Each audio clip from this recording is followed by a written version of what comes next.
మాతృదేవోభవ. కనుము చిత్రమదియే గాండ్రించు పులి మీద కరుణ కాలి మీద కాలుమోపే.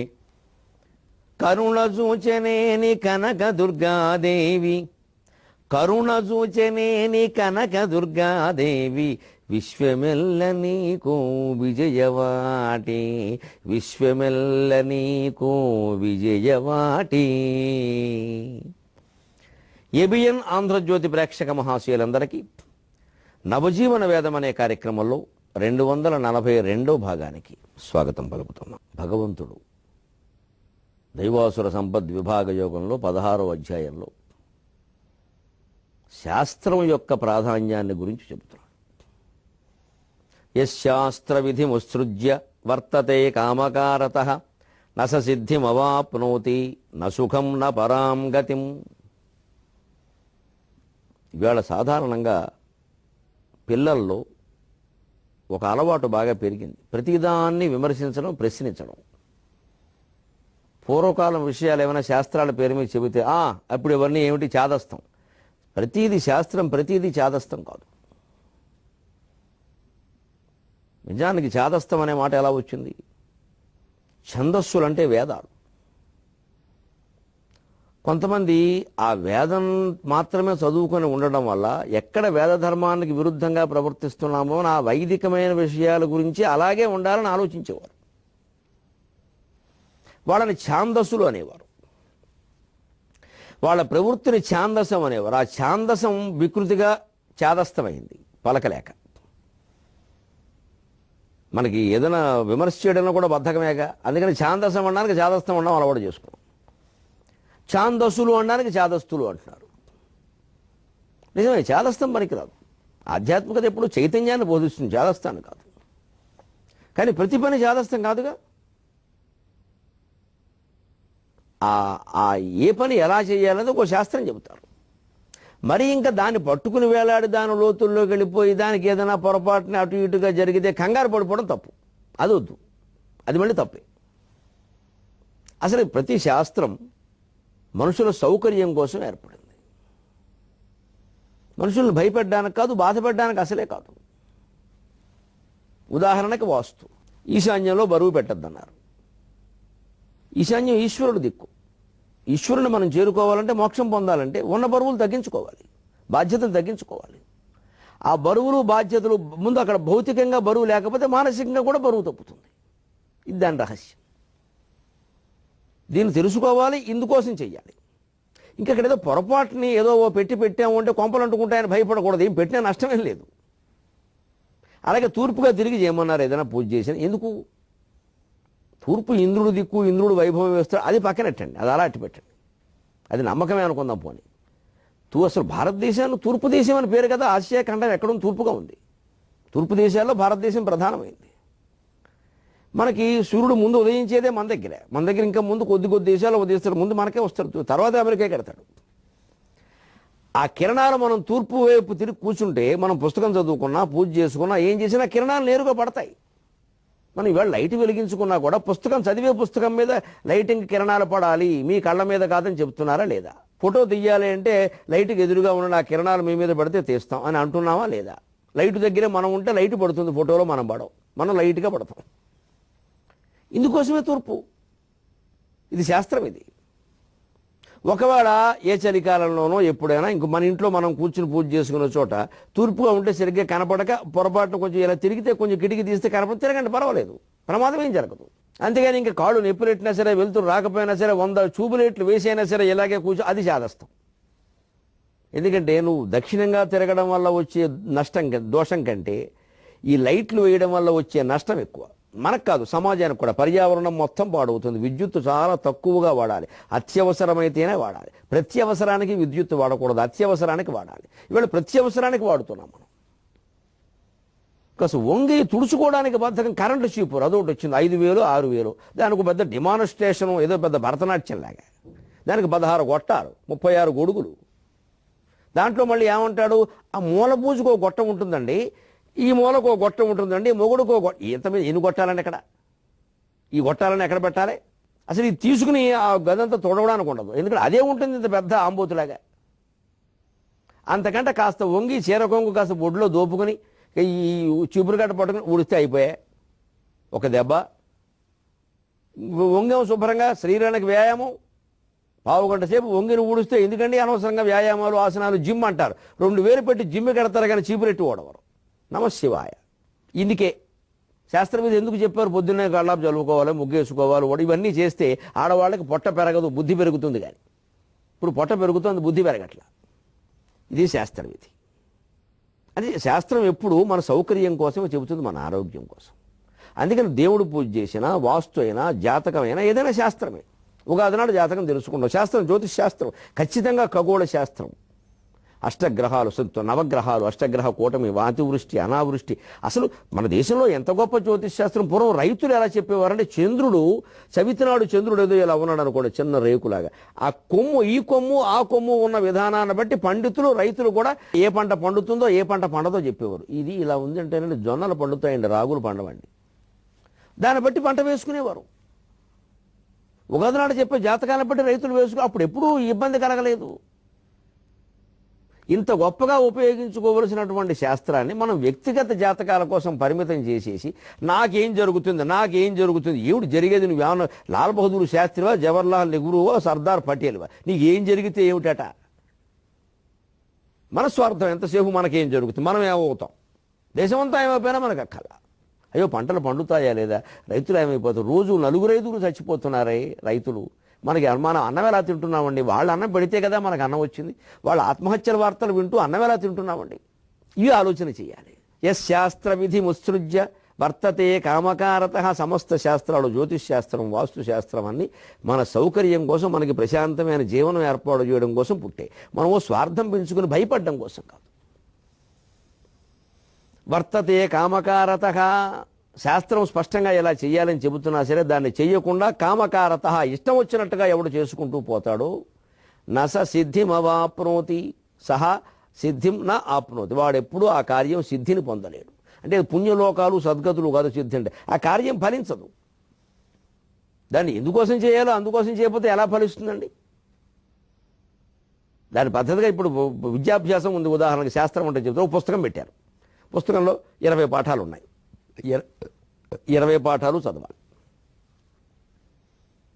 దాన్ని పక్కన పెట్టడం అంటే ఏంటో తెలుసా. కామకారత అంటే మాస్టర్ అండి ఇంపార్టెంట్ చెప్పరా అండి, ఇదే పక్కన పెట్టడం అంటే. ఇంపార్టెంట్ ఏమిటి, 20 పాఠాలు ముఖ్యం కాబట్టే పెట్టారు అక్కడ. ఇంపార్టెంట్ ఏమిటి అందులో, ఇంపార్టెంట్ చెప్పాక వెరీ వెరీ ఇంపార్టెంట్ ఉందా, మళ్ళీ అది కూడా ఇక్కడ వెరీ వెరీ ఏమిటి, వెరీ వెరీ. చివరికి పరీక్షల్లో రాకపోతే వెరీ వెరీ సారీ, చుక్క పెట్టండి, టిక్కు పెట్టండి, అవి చదువుతున్నాయి. ఇదే శాస్త్ర విధిని పక్కనెట్టి ఈ పుస్తకం పెట్టింది ఎందుకు. ఈ క్రింది 6 ప్రశ్నలు ఇచ్చి 4 ప్రశ్నలకు జవాబు రాయవాయి అంటే ప్రథమ రాష్ట్రపతి బాబు రాజేంద్ర ప్రసాద్ 6 రాసేసి ఈ క్రింది వారంలో ఏవేని 4ంటికి జవాబు రాయము అని ఆయన సూచన ఇస్తే ఈయన 6 రాసేసి ఈ క్రింది వారంలో ఏవేని 4ంటికి మార్కులు వేసుకున్నాము అన్నట్టు. ఏమి జాతి అండి మనది, ఏమి జాతి అండి. ఇప్పుడు రాజేంద్ర ప్రసాదం ఈవేళ రాజేంద్రుడు పోయి ఒట్టి ప్రసాదం మిగిలింది మనకి. పులిహోర ప్రసాదం అయింది మనకు. రాజేంద్ర ప్రసాద్ రీడు పులిహోర ప్రసాదం, రవ్వలొడ్డు ప్రసాదం. రవ్వలొడ్డు ప్రసాదాలు ఉన్నాయి, రాజేంద్ర ప్రసాదాలు లేవు. ఏ స్థాయి నుంచి ఏ స్థాయికి తీసుకొచ్చావు. అసలు శాస్త్రం పెట్టినందుకు చదవమనే కదా. దాంట్లో ఇంపార్టెంట్ ఏమిటి. ఇంపార్టెంట్ ఎప్పుడు ఏడాదంతా పుస్తకం చదివి పరీక్షల ముందు ఏది ముఖ్యమో అని ఆలోచించి అప్పుడు ఆ నెలల్లో మొత్తం అంతా పట్టుకుంటే బుర్రపాడవుతుంది. అందుకు చూడొచ్చు, తప్పులేదు. మొదటి నుంచి ఇంపార్టెంటే. అసలు ఇంపార్టెంట్ పాఠమే చెప్పడం, మిగిలింది మానేయడం.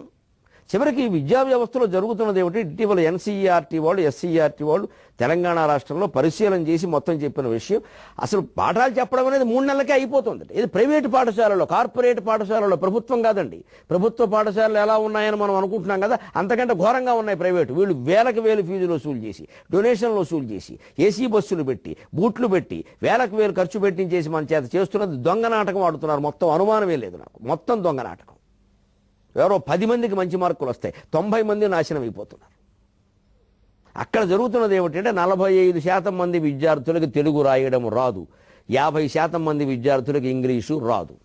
యశాస్త్ర విధి ముత్సృజ్య వర్తతే కామకారత నస సిద్ధిమవాప్నోతి నసుఖం న పరాం గతిం. సిద్ధి పొందడు అంటే పరీక్షల్లో ఉత్తీర్ణుడైతే సరిపోయిందా, అది రావాల్సిన జ్ఞానం కలగదు. ఎందుకని ప్రైవేటు పాఠశాలలో, కార్పొరేట్ పాఠశాలలో ఉపాధ్యాయులందరికీ 80,000 మంది విద్యార్థులని, 10,000 మంది ఉపాధ్యాయుల్ని పరిశీలించారు కమిటీ వాళ్ళు. 10,000 మందిని వాళ్ళందరికీ ప్రశ్నపత్రం ఇచ్చారు. ఎందుకని సైన్స్ చెప్పేవాడికి సైన్స్లో ప్రశ్నలు, సోషల్ చెప్పేవాడికి సోషల్లో ప్రశ్నలు, తెలుగువాడికి తెలుగులో ప్రశ్నలు ఇస్తే ఇందులో మొత్తం 75% ప్రశ్నలకు 0 పెట్టారు. ఏమి రాయలేదు ఉపాధ్యాయులు. ఎంత దారుణమైన వార్త అండి. అది ప్రైవేటు పాఠశాలలు. ఏదో ఓడబొడ చేస్తున్నారు, స్వర్గం కిందికి దింపేస్తున్నారు అనుకుని ప్రభుత్వం వారు కూడా ఇంకా మేము పెద్ద పెద్ద కార్పొరేట్లు పెడతామని చెప్పేస్తున్నారు.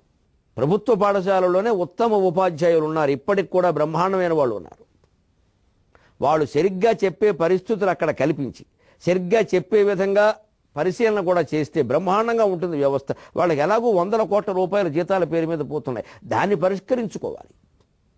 ఎందుకని వాటికి పోటీగా మనం పెట్ట మొదలుపెడితే అవన్నీ పడుకుంటాయి. ప్రభుత్వ వైద్యం, ప్రభుత్వ విద్య పడుకుంటే ప్రభుత్వమే పడుకోదు, జీతాలు అయితే ఇవ్వడం తప్పదు కదా. ఈ ఆలోచన చేయాలి.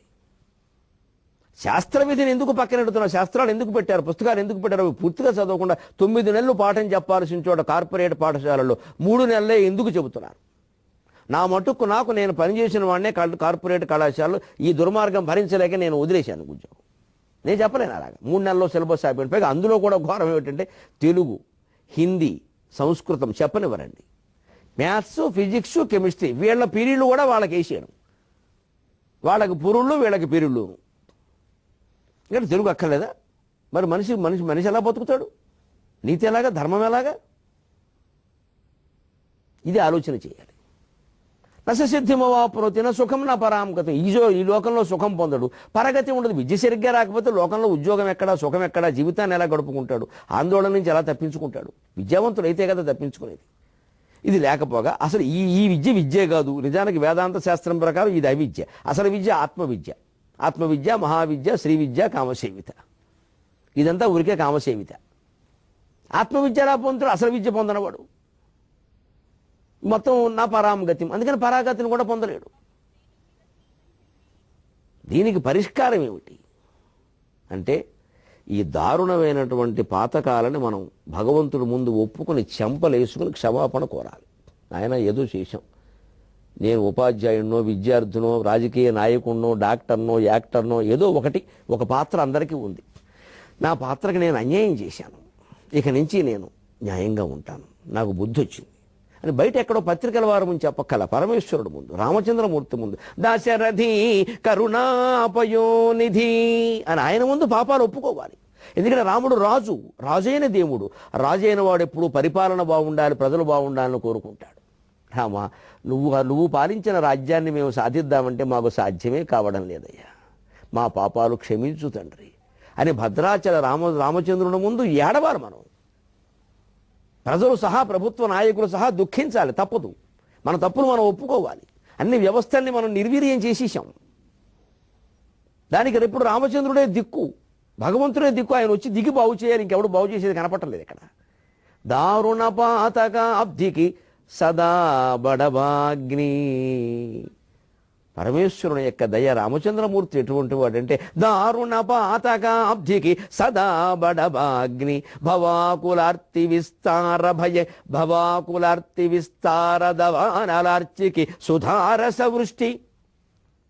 భవాకులార్తి విస్తార దవానలార్చికి సుధారస వృష్టి. దురంత దుర్మతాచార భయంకరాటవికి చండ కఠోర కుఠారధార. దురంత దుర్మతాచార భయంకరాటవికి చండ కఠోర కుఠారధార. నీ తారక నామమెన్నుకున్న దశరథి కరుణాపయోనిధి. దశరథి కరుణాపయోనిధి. దారుణ పాతకాబ్ధికి సదా బడబాగ్ని. మనం చేసేటువంటి పాపాలు, జీవితంలో మనకి ఉద్యోగాలు, వ్యాపారాలు అన్నీ ఉన్నా మన స్వార్థం కోసం, మన ధర్మాన్ని మనం సరిగ్గా చేయకుండా మనం మహాపాపం చేస్తున్నామా లేదా? ఆడ, మగ, పెద్ద, చిన్న, పిల్ల, మేక, గొడ్డు, గోద అందరూ.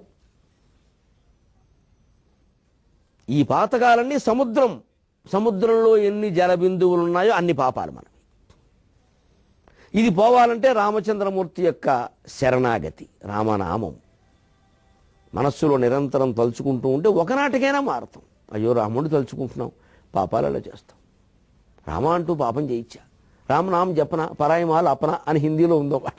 రామనామ జపన పరాయమాల అపన. రామనామం జపిస్తూనే ఉంటాడట, జనం దగ్గర కోట్లు కొట్టేస్తాడట, వాళ్ళనే రాంపాల్ అంటారు.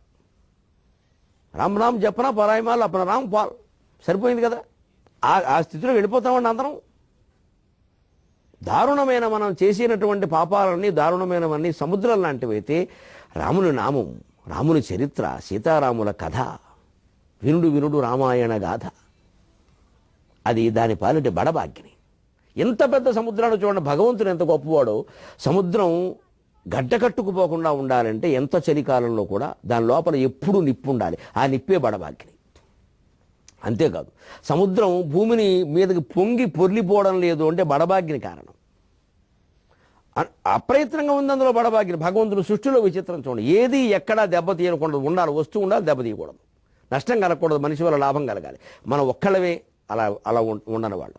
మనం కూడా జీవితంలో అలాగే ఉండాలి. మన వల్ల లాభం కలగాలి, నష్టం కలగకూడదు. మనం ఉండాలి, జీవితంలో ఉండాలి, సంసారాల్లో అని చేసుకోవాలి, కానీ నష్టం జరగకూడదు మనకి, సమాజానికి కూడా. భవాకులర్తి విస్తారదవానల అర్చికి సుధారస వృష్టి. నీటితో నిండిపోతే దాన్ని నిలబెట్టడానికి అగ్ని. మరి అగ్ని లాంటిదైతే జీవితం, వెంటనే నీరు. నీటికి నిప్పు పరిహారం అయితే నిప్పుకు నీరు పరిహారం.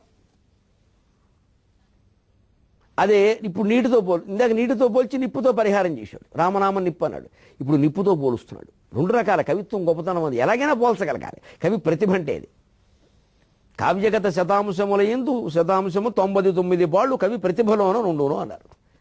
కావ్యంలో 100 అంశాలు అనుకుంటే 100 పాళ్ళు అనుకుంటే అందులో 99 పాళ్ళు కవి ప్రతిభలో ఉంటాయి. వస్తువులో ఏముంటుందండి? ఏదో వస్తువు ఏదైతే ఉంది దాన్ని నిర్వహించిన విధానం. ఇప్పుడు చూడండి, ఇందాక పాపాలన్నీ నీళ్ళు అన్నాడు, దానికి నిప్పు రామనామం అన్నాడు. ఇప్పుడు మళ్ళీ పాపాలను నిప్పులు అంటున్నాడు, దాన్ని సమర్థిస్తాడు. భవాకులార్తి విస్తార దవానలార్చికి.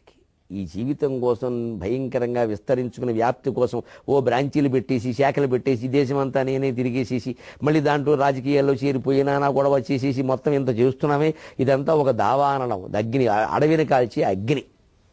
నా జీవితాన్ని నేనే కాల్చేసుకుంటున్నాను, ఎక్కడ క్షణం ఖాళీ లేకుండా. చివరికి వృద్ధాప్యం వచ్చి మంచాన పడిపోయాక ఇక మొత్తం అప్పుడు ఏమీ అనలేని పరిస్థితుల్లో ఏమండి మీరు రామా అనవలసిందంటే ఏమిటో అలా అయిపోయిందండి అనేలోగా ప్రాణం పోయింది. మళ్ళీ పనికి మాలిన జన్మ ఖాయి.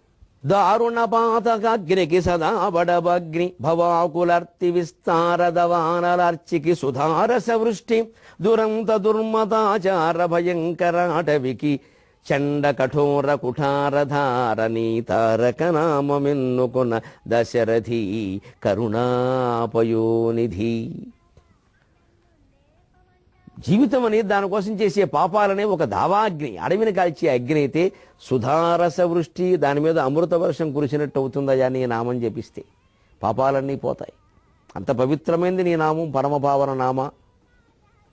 భగవన్నామస్మరణ వల్ల అన్ని ప్రయోజనాలు ఉన్నాయి. మన తప్పులు మనమే నెమరేసుకుంటాం. ఎప్పుడూ రామా రామా రామా అంటూ ఉంటే ఆ నస్సులో అది నడుస్తూ ఉంటే గుర్తురావా, పోవా, ఎక్కడికి ఎందుకు పోకుండా ఎందుకు పోతాయండి. పాపాల జ్ఞాపకాల స్థానంలో రామనామాన్ని ముద్రించాలి, అప్పుడు పాపాలు పోతాయి.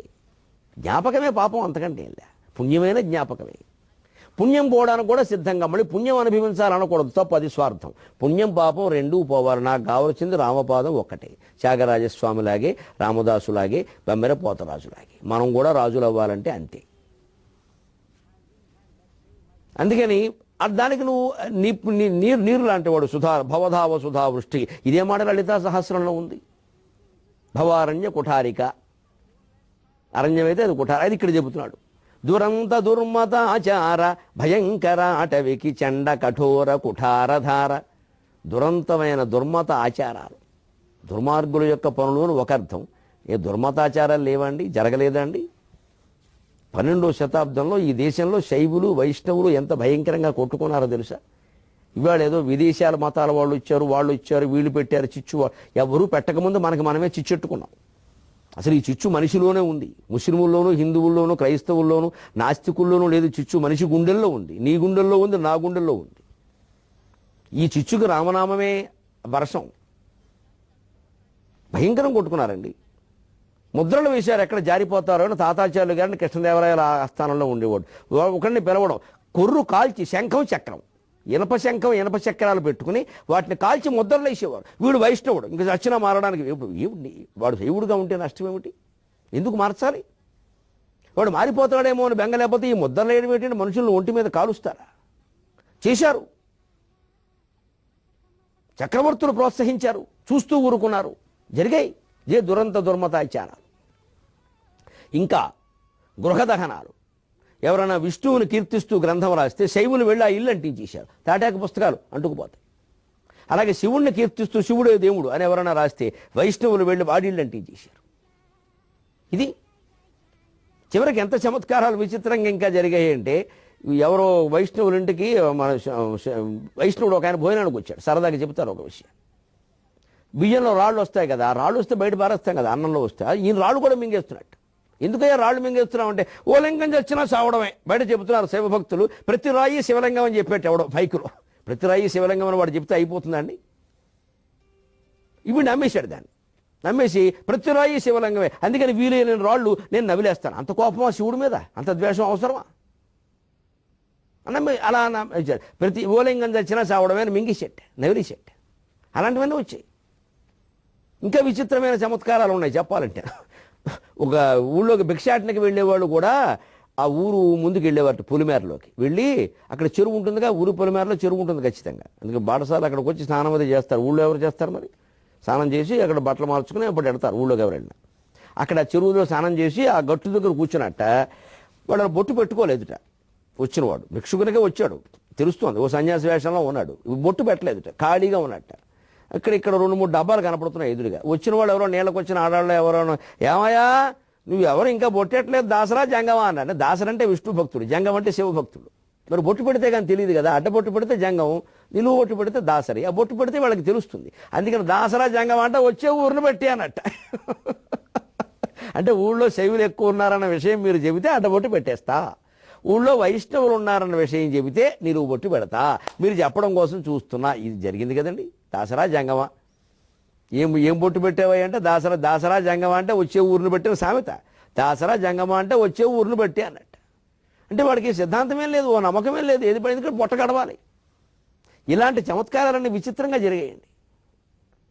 ఇంత కొట్టుకు చావాలని అదే దురంత దుర్మతాచార భయంకర అటవికి చండ కఠోర కుఠారధార. నిజంగా భగవంతుని రామచంద్రమూర్తి లాంటి వాడిని మనం నమ్ముకోగలిగితే ఈ పిచ్చి నమ్మకాల్లోకి వెడతామా? శివుడైతే విష్ణువు అయితే దానికి రాముడే ఉదాహరణ. ప్రతి చోట శివలింగాలు స్థాపించిన మహానుభావుడు రాముడు. రామేశ్వరం, మా ఊరు ఎక్కడో తాడేపల్లిగూడెం దగ్గర బోడబోడ రామలింగేశ్వర స్వామి, రాముడు స్థాపించిన లింగాలు అవన్నీ. అప్పుడు కూడా రాముడిని అడిగారు ఎవరోనో, ఏమండి రామేశ్వరం అన్నారు కదా, దానికి ఏమిటి అర్థం ఏమిటంటే, రామస్య ఈశ్వర రామేశ్వర, రాముడికి ప్రభువు, నాకు ప్రభువు అయిన శివుడు, నేను ఆయన సేవకుణ్ణి భక్తుణ్ణి, అందుకని నేను రామేశ్వర అన్నట్టు. అని ఏముందండి రాముడికి సేవకుడు, రాముడికి ప్రభువు అండి, నేను దాసుడు, ఆయన ప్రభువు అన్నట్టు. అదే తర్వాత నారదుడు తినగా ఉండగా ఆయన పొల్లెడతాడగా, అందుకని వెళ్ళి శివుడిని అడిగట, ఏమంటే రామేశ్వర అంటే రాముడు ఇలా చెప్పాడు. లేదు, ఆయన మానవ జన్మ ఎత్తాడు మూలని అలా చెబుతాడు. దాని ఉద్దేశం అది కదమ్మా. రామః ఈశ్వర యస్య సహ అని బహువ్రీహి సమాసం చెప్పట. ఏ ఈశ్వరుడికి రాముడు ప్రభువు అతడే రామేశ్వరుడు. అంచేత నేనే సేవకుణ్ణి, రాముడే ప్రభువు అన్నట్ట. ఎంత ఆశ్చర్యం అండి. శివుడేమో రామ రామ శ్రీరామ రామ రామేతి రమే రామే మనోరమే సహస్రనామ తత్తుల్యం రామనామ వరాన్ని అంటాడా? రాముడేమో శివలింగాలు స్థాపిస్తాడా? మనమేమో రకరకాల భేదాల మీద కొట్టుకుంటామా? ఈవేళ విదేశీ మతాల ప్రాధాన్యం ఎక్కువ అవుతోంది కాబట్టి మనమంతా ఏదో కొంచెం ఐకమత్యంగా ఉన్నట్టు నటిస్తున్నాం, కానీ నిజంగా ఆ మతాలు లేకపోతే మనలో మనమే కొట్టుకుంటాం, అనుమానమే లేదు. అంటే ఈ కొట్టుకోవడం అనే చిచ్చు మనలో ఉంది కానీ మతంలో లేదు. దాన్ని అర్థం చేసుకోవాలి. మనలోంచి పోతే ఈ మతాలు కూడా పెద్ద సమస్య కాదు. ఏది ధర్మం, ఏది అధర్మం, ఏది మంచి, ఏది చెడ్డ, ఏ ముస్లిం క్రైస్తవ మతాల్లో అనేక మంచి అలవాట్లు లేవా? మనం నేర్చుకోకూడదా? తప్ప ఎందుకు అంత గొడవ ఎందుకు పెట్టుకోవాలి? మహమ్మద్ ప్రవక్తకి ఒక ఎర్రతేలోటి కాలువ దగ్గర కూర్చున్నట్టు ఆయన పాపం. ఆ ఎర్రతేలేమో బయటికి గట్టుకుతుంది, ఎక్కలేకపోతుందట. ఈయన చేతులతో పట్టుకుని ఎక్కిస్తున్నట్టు. ఎర్రతేలు పట్టుకోవడం ఏంటండి? ఏమన్నారా ధైర్యాన్ని? జాలి పాపం, దేవుడు దైవస్వరూపుడు కదా ప్రవక్త. జాలి ఎక్కిస్తుంది, కుట్టేస్తుందట. మళ్ళీ తట్టుకోలేక వదిలేస్తున్నట్టు. మళ్ళీ అది నీటిలో మళ్ళీ ఎక్కుతున్నాడు, మళ్ళీ ఎక్కిస్తున్నట్టు. ఓ గొల్లవాడు ఎవడో చూశాట, గొర్రెలు మేపుకునేవాడు. ఏమయ్యా నువ్వేదో పెద్ద ప్రవక్త అంటారు, మతుందా లేదా? అదేమిటి అది ఎర్రతేలు కొట్టడం దాని స్వభావం, రక్తం వచ్చేస్తుంది చెయ్యంతా, ఏటా పిచ్చిపోయినంటే. అవును, కొట్టడం దాని స్వభావం. దాని స్వభావం అది మానడం లేదు. ఉపకారం చేయడం నా స్వభావం, నా స్వభావం నేను ఎందుకు మారాలి అన్నట్ట. జయహో ప్రవక్త, అల్లాహో అక్బర్. ఎక్కడ లేడండి దేవుడు? ఎవరి నుంచి ఎన్ని నేర్చుకోవాలండి మనం? భయంకరమైన శిక్ష విధిస్తే రక్తం చిందించి ప్రపంచానికి ఓ ప్రేమ పాఠం నేర్పిన యేసుక్రీస్తు నుంచి ఎన్ని నేర్చుకోవాలండి? అదే చెబుతాడు. దురంత దుర్మతాచార భయంకర అటవికి. రకరకాల మతాచారాలు పెడతారా, విభేదాలు పెడతారా? విభేదం మతాల్లో లేదు, మన మనస్సులో ఉంది. దాన్ని పోగొట్టుకుంటే కదా నవజీవనం వేదం అయ్యేది. ప్రతి దాంట్లోంచి నేను మంచి విషయాన్ని గ్రహిస్తాను. ఒకవేళ ఏమైనా లోపాలు ఉంటే అది వారి కర్మాను వదిలేస్తే అన్ని మతాలు బాగుండవండి దేశంలో. దానికోసం కొట్టేసుకోవాలా? ఇది ఇక్కడ మనం గ్రహించగలిగితే దాశరథి శతకం ఒక్కటే మత సామరస్యం మొత్తాన్ని సాధించగలుగుతుంది. ఈ దుర్మతాచారాలు అనేటువంటి భయంకరమైన అడవికి గొడ్డలి పెట్టు ఎవరయ్యా అంటే రామనామం. నీ తారక నామం ఎన్నుకొన్న దశరథి కరుణాపయోనిధి. సెలవు.